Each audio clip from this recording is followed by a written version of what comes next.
सत्संगत जी, प्यार से कहना धन निरंकार जी। कैसे एक आदर सम्मान खो बैठते हैं।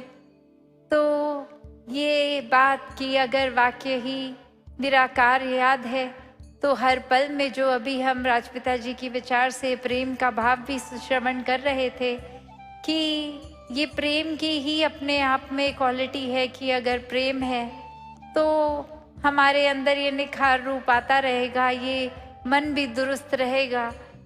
तो वही एक हर समय की खुशबू मन में रहे।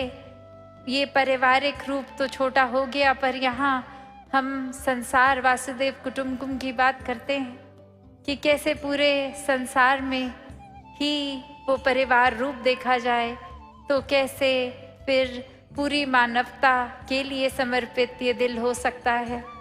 ये अच्छाई बुराई किसी की आंख देखती नहीं, फिर किसी की जाति पाति नहीं देखती, कोई ऊंच नीच नहीं देखती, कौन किस एड्रेस पे रहता है, कौन कितना आर्थिक रूप में किस तरह है, ये आंखें अब भेदभाव नहीं कर रही। और जहाँ भेदभाव नहीं है वहाँ दिलों में फिर नफरत भी नहीं होती। तो जीवन में ये एक रस रहते हैं संत। संत सिर्फ एक ही नज़र से हर एक को देखते हैं, और वही नज़र की बात कहाँ से आती है, ये दातार इस निराकार से, इस परमात्मा से जुड़कर आती है। वरना दिमाग पे छोड़ दें अपनी सोच पे तो कुछ पल के लिए तो ये दिल भी शुक्रगुजार रह सकता है, पर ये अवस्था बनना 24 घंटे की, ये फिर दिमाग को, क्योंकि ये फीचर ही है दिमाग का कैरेक्टरिस्टिक कि कभी कुछ याद है कभी कुछ याद नहीं है, तो ये कभी शुक्राना करना याद रहेगा या कभी नहीं। पर जब वो अवस्था ही बन जाती है फिर वो दिमाग का काम नहीं है, वो तो फिर अपनी रग रग में ही हम वो चीज़ डाल लेते हैं, तो ये शुक्राना भाव आ जाता है। और अगर जैसे वही हम बैलेंस की बात पे फिर से जाएं तो एक तराजू हर एक ने देखा है, कैसे वो वेइंग स्केल दो उसके एक एरियाज जहाँ हम एक जगह एक वेट डालते हैं और दूसरी जगह देखते हैं उतने ही वज़न का जो भी सामान डालना हो, तो कैसे वो जब बैलेंस में आ जाता है, एक जितना उठा हुआ दोनों हिस्सा, तो पता लग जाता है कि हाँ अब ये भी उतने ही केजीज का हो गया है, दूसरा साइड भी। तो मन में हमारे ये एक एग्जाम्पल के तौर पे तो चीज़ पता है, पर मन के भीतर जब देखें तो ये तो आएगा कि हमें प्यार एक करना भी है, और जब रिसीव हो प्यार उसको अपने अंदर डालना भी है। पर अक्सर हम वहाँ चूक जाते हैं। एक उस तराजू के बैलेंस को बिगाड़ना एक मन की अवस्था के ऊपर हो जाता है कि ये तो भूल जाते हैं कि अगर हमें एक प्यार को जितना देना है, अगर एक्सपेक्ट कर रहे हैं कि उससे ज़्यादा मिले या उतना मिले और वो उस मुताबिक नहीं, तो ये मन की अवस्था ही है। बिकॉज यही हमने अपने आप को सही करना है।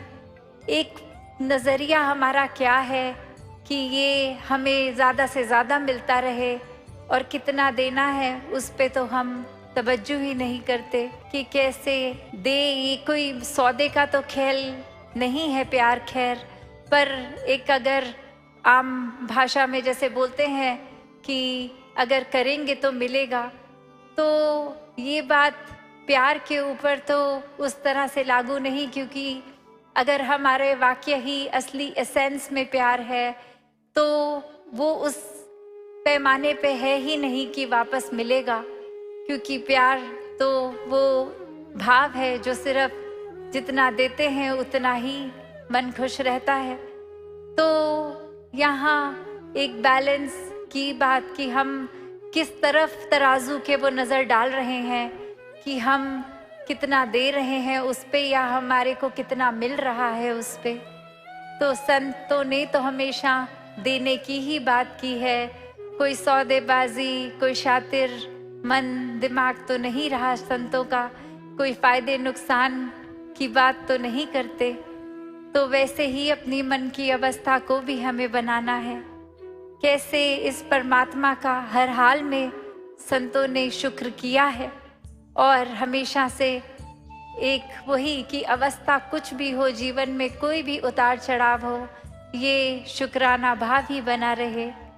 कैसे एक कहानी जो सभी ने सुनी भी, एक उसका छोटे रूप में दासी अभी फिर से उसको रिविजिट भी करती है कि एक राजा एक अपने मिनिस्टर के साथ जा रहा जंगल में, और वहाँ पे एक बहुत देर कुछ घूमना था उनको किसी वजह से, और अब घूमते घूमते भूख लग गई, धूप भी काफ़ी थी, और एक पेड़ नज़र आता है जहाँ फिर वो डिसीजन होता है कि थोड़ी देर ब्रेक ले लेते हैं। कुछ इस पेड़ के ऊपर फल लगा हुआ है, उसको खा लेते हैं।